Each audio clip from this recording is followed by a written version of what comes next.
Leemor Joshua-Tor, a real structural biologist from Cold Spring Harbor, joins us to talk about the fictional biology of Natalie Portman's Annihilation, ahead on Science Goes to the Movies.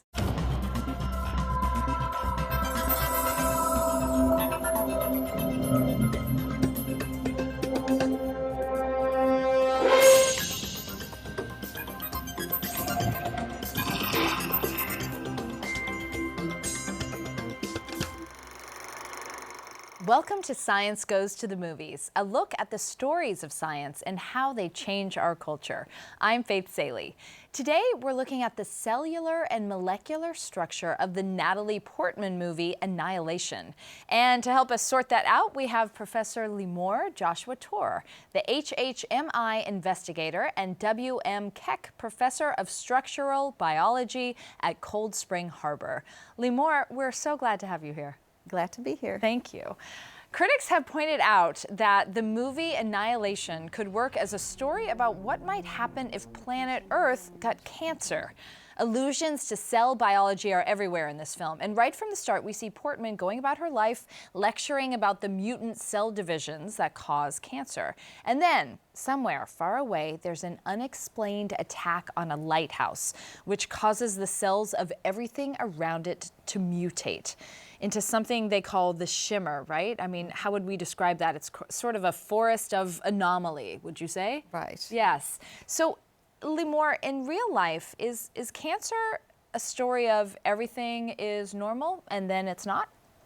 Well, not quite. There are changes that happen, it seems so, right? But there are changes that happen in our cells, mutations that don't get corrected, processes that go awry, and that eventually and gradually leads to cancer. And then you notice that something's wrong. Do we know what causes cells to mutate into cancer? Sometimes. There are environmental factors that play into it. For example, we know about harmful rays from the sun. We know about smoking. You can inherit genes that make you more susceptible to cancer, like BRCA1. And sometimes it's just bad luck. You know, cells divide all the time. When they divide, the cells has a lot of checks to see that there are no errors, but sometimes there are errors that don't get properly corrected. And if they fall on genes that are important, they can eventually and gradually lead to a cell getting transformed into a cancer cell. There are a lot of issues in this film that revolve around time. You know, there are missing pieces of time, and time speeds up and slows down. And I lost my mother when she was very young, and I was very young, to cancer. So, you know, emotionally, for me, the time is all the time I didn't get to spend with her. Scientifically speaking, when it comes to cancer, is time a huge factor in cancers and mutations and tumors?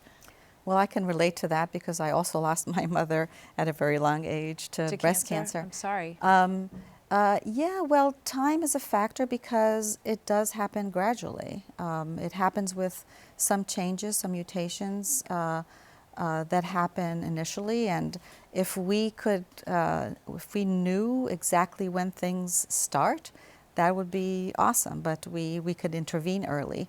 But changes happen gradually and accumulate, and that leads to a cell then transforming into becoming a cancer cell. So when there are factors, right? And it sounds to me like one is more or less likely to have like a switch flipped on where cancer happens, right? Yeah. You're talking about environmental factors or inherited factors. But can someone have maybe all the ducks lined up in a row against her and still not get cancer? Absolutely. Yeah, absolutely. Things have to happen so that a cell gets out of whack and starts dividing without the checks.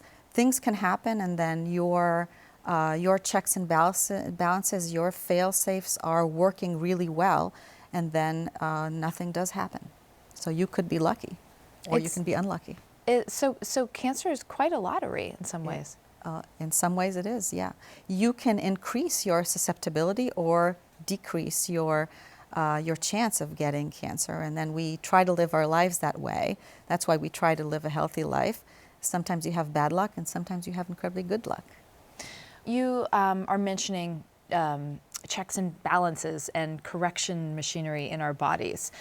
What does that mean? What are they? How do we correct ourselves? Well, when a cell divides, it has to copy its DNA. There is an enzyme that actually does the copying and a whole lot of machinery that's involved in it.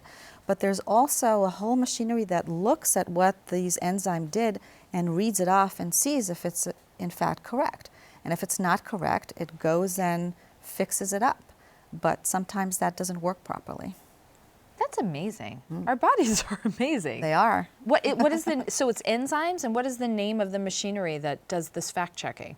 There are a lot of different types of machineries that do that.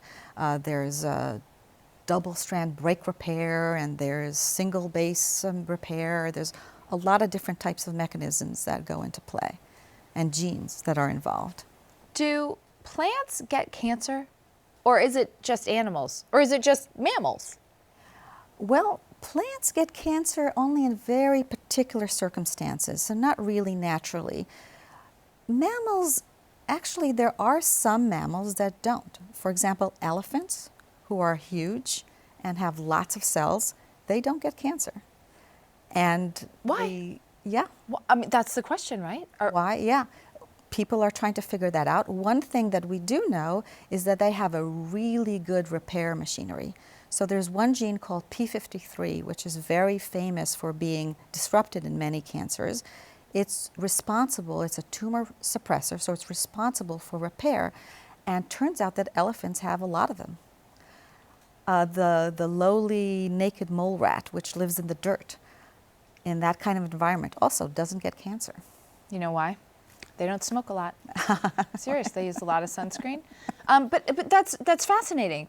Could it be, I mean, are there scientists devoted to figuring out which mammals get cancer, just so we can learn from the mammals who don't?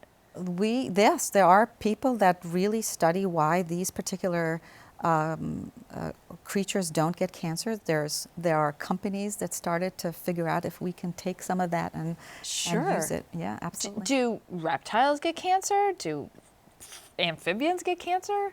There are some things that happen where cells divide rapidly and out of balance, where they don't always call it cancer, but it looks like cancer. Is cancer contagious? It's not, except for a very rare and unusual case where Tasmanian devils have developed a very unusual form of facial cancer that seems to be contagious. They also, the way Tasmanian devils interact with each other, they like to nibble on their faces, each other's faces, and they contract this cancer. Their immune system is somehow can't fight it, probably because the cancer figured out a way to evade the immune system. And also, devils are very similar to each other. The individuals are very, very similar to each other. They're almost clones.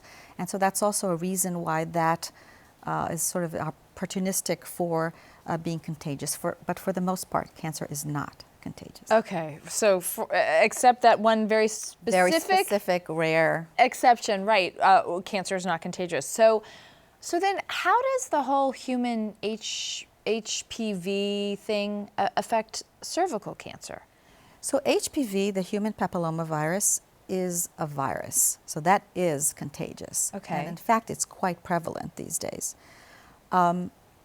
Interestingly, the most clear cause and effect of any kind of cancer is cervical cancer, where virtually all cervical cancers resulted from an initial infection with HPV, but not all HPV infections result in cervical cancer.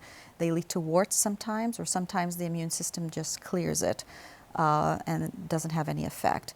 But that's why, because of the times where it could lead to cancer, that's why it's a good idea to get vaccinated with this wonderful vaccine that is available now before one gets infected. Is it that the virus weakens the area and that can lead to cancer cells taking hold? No, it gets integrated into the genome, and it produces a couple of proteins that trick the cell into proliferating in order for the virus itself to replicate. And again, it can happen in one woman and not in another. Correct. And there are a lot of mysteries to what you do, like lots and lots. And they're life and death mysteries. Yes. Tell me about working that way. I mean, what drives your research personally? Well, personally, I try to understand how things in the cell work. I try to understand the real processes of the cell. In fact, I'm working at a very molecular level. I'm a structural biologist, which means that I try to figure out the three-dimensional shape of biological molecules, proteins, DNA, RNA, and from the way they look, their architecture, we can try and understand how they work, what they do. You're a structural biologist, and in the movie, Portman's character, Lena, is a cellular biologist. Correct. And I don't really know the difference. What is a cellular biologist? So the cellular biologist really looks at the whole cell, looks at processes that happen, changes that happen in the cell, how the cell divides, signaling in the cell, how signal gets transmitted from outside the cell into the cell. We look at the molecules themselves, like what happens with all of the atoms, how they get organized, how they do the chemical reactions inside the cell or inside the body in order to carry out all of life processes. In the movie, the Shimmer mutated animals are way harder to kill than normal animals. And that may just be a movie convention, right? It's so exciting to see a military rifle unloaded into an attacking beast. But in real life, is it harder to kill cancer cells than to kill the cells from which they've mutated? Well, the trick is to kill the cancer cells and not the normal cells. So cancer cells are really very similar in many ways to normal cells because that's where they come from. And so we have to figure out a way to kill them and not the normal cells. That's are they harder to kill than the normal cells? Not necessarily. Sometimes they're easier to kill. But we have to figure out a way to kill them and not target them specifically and not harm our other cells. Do they die differently, cancer cells versus non-cancer cells? So we all have a system called, or our cells do, have a program that's named programmed cell death, or apoptosis is another word for it. And in fact, when the cell senses that there's too many changes and things happen that are not supposed to happen, it commits suicide. So it just eliminates itself. But that's great. That would sound like we'd cure ourselves of cancer every day. That's right. So in many cancers, that mechanism doesn't work. Doesn't work. Does not work. So but there are some cancers in which that mechanism kicks in and people's bodies just say, nope, cancer, you're out of here? Correct, yeah. So if a cell realizes that there are changes that are not supposed to happen, it just offs itself, yeah. How often does that? We don't hear these stories. It happens a lot. In fact, sometimes it happens in a very controlled way where there's some cell proliferation and some cells have to actually get eliminated, sculpted away, and they sometimes use that programmed cell death to do that. Does it happen in certain types of cancers? Like, more likely to happen in lung cancer versus bone cancer, that the body sort of cures itself? Well, we don't really know. If it happens when we don't notice it, we don't really know that it happened. Oh, sure. We try to activate that process or maybe reactivate it in cancer cells to take advantage of that and then do the rest of the work for us to kill the cell. When you're studying cancer at a structural level, like you are, does it matter what kind of cancer we're talking about? You know, cervical cancer versus brain cancer? Yes, so different programs in the cell go awry differently in different cancers.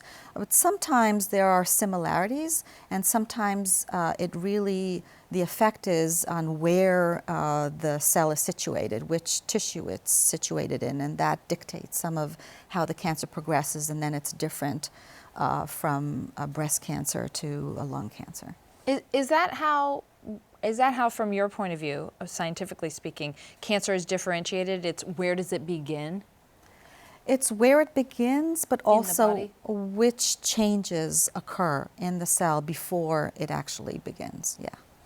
There's this weird moment in the movie where they come upon these plants that are growing in the shape of humans. Right. And one of the scientists says that if she biopsied them, she'd probably find human Hox cells. What does that mean? Yeah, that was cute. Cute. Why? Tell us why that's cute. Hox genes, as the physicist, I believe, in the movie says, control the body plan. So these genes are like a conductor that tells other genes, the musicians, where to grow the leg or where to grow the arm. So that's what Hox genes actually do. So they're a real thing. They're a real thing. Hox genes. Human Hox genes are a real thing, yeah. Those were like the creepiest looking topiaries ever, right? Is that what you're saying are cute? I found them so sinister. This is an all-female squad of scientists in the movies. And it made me wonder, are women more prone to cancer than men?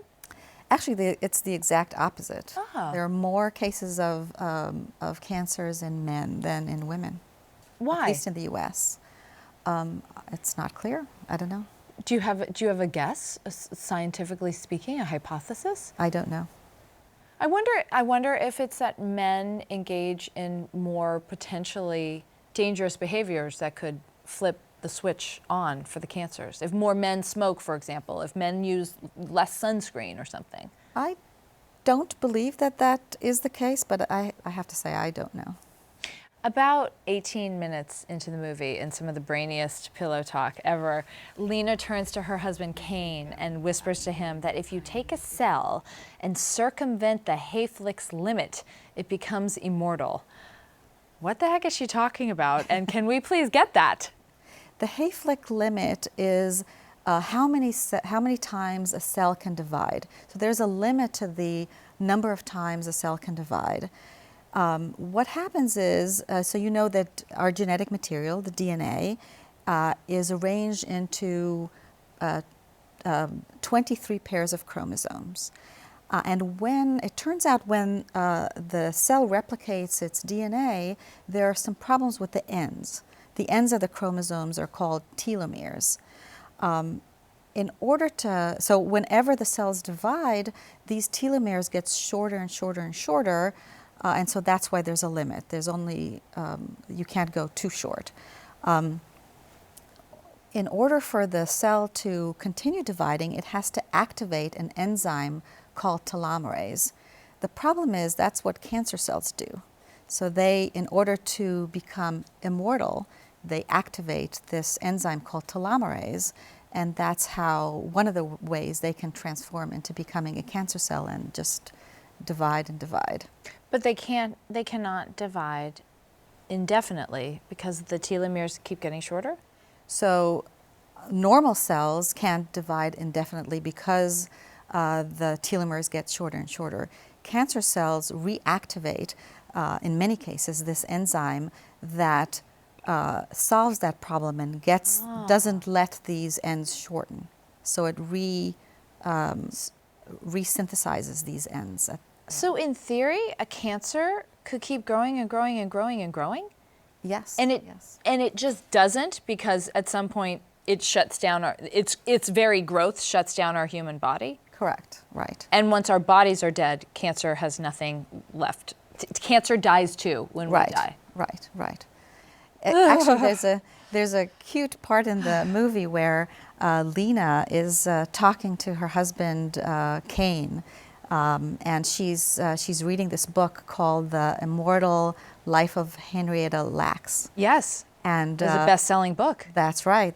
So this is a story, a true story, about a patient, Henrietta Lacks, whose cervical cancer cells were taken and immortalized and are still used for research, very widely used. Yes, it was made into a movie as well. Right. It's a scientific story, but it's deeply emotional as well. Yeah. So Hayflick? Hayflick. Is that named after a A scientist? scientist, yes, that realized that cells cannot divide indefinitely. There's an undercurrent of references to self-destruction throughout this movie. Gina Rodriguez is an addict. Tessa Thompson's character cuts herself, and sometimes the references are pointedly scientific. So Lena discusses the genetically programmed life cycles of a cell, which includes termination. So, Leemor, I understood as a layperson, of course, that, biologically life is always pushing to live, live, live. But is there a biological directive towards self-destruction? Or is that just kind of a arty, poetic movie babble kind of idea? So as I said before, yes, actually there is a phenomena called programmed cell death or apoptosis, where the cell decides that there's too many insults and has to self-destruct. If you're talking from an evolutionary point of view, the species does have to go on, has to live and has to live, but not necessarily the individual. So we have a finite lifetime. Every organism has a finite lifetime. We manage to outsmart it a little bit, but the species needs to survive, but not necessarily the individual. How do we manage to outsmart it? How do I outsmart my finite lifetime? Well, we are getting really good at figuring out when something's wrong. We developed medicines for viral infections. We developed therapeutics for lots of things, including cancer. Yeah. So we are living a lot longer than our predecessors did. Because People of used science. to live, yes. People lived till their 30s. They were done having kids. That's about it. Well, some people say that life ends when you have kids, but I completely disagree. Life just begins. Portman's character destroys the entity with a very specific weapon, a bomb that disperses phosphorus, a self-igniting chemical that burns very hot and spreads quickly. When she destroys the center of the theoretical cancer, the whole shimmer dies. Now, I'm fairly sure, you can correct me if I'm wrong, that a cluster of cancer cells doesn't have like a central point of command. But what about an individual cancer cell? Does it have a central control point? Well, not quite. As I said, there are several things that happened because of mutations that led the cancer cell or the cell to behave abnormally. It lost some cues that tells it to divide and divide. And so because of these changes, we can take advantage of these particular different type of processes and use those as sort of the Achilles heel of that particular cell and try to go after that. They don't really have a point of command.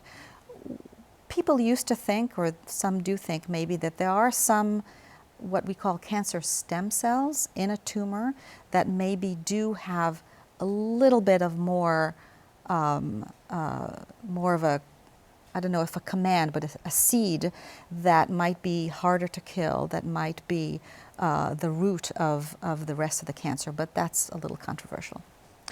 If you go on YouTube, you can find lots of videos that promise to explain the ending of Annihilation, and they're interesting, but we're going to flip that around and use the ending of Annihilation to maybe help us understand a little bit about cancer.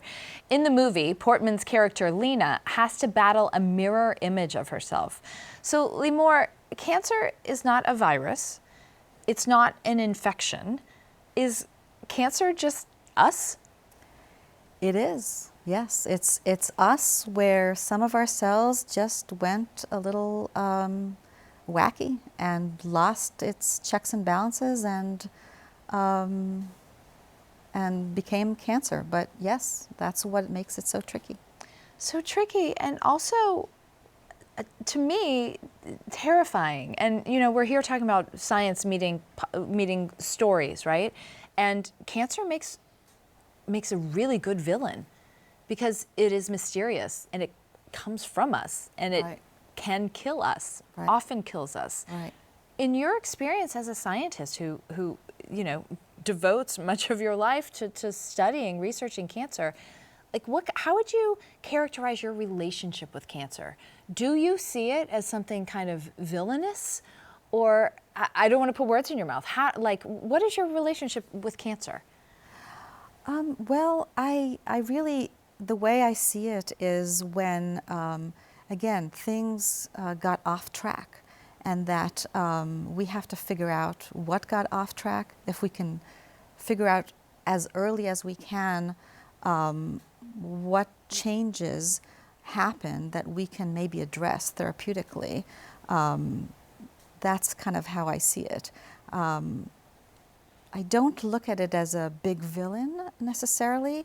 I just study it as something that happens, and happens almost as part of life, but that we can figure out some things to do about it. Thank you. Thank you for studying it and figuring out things to do about it. Unfortunately, that's all we have time for. Thank you for joining us. Thank you so much for having me.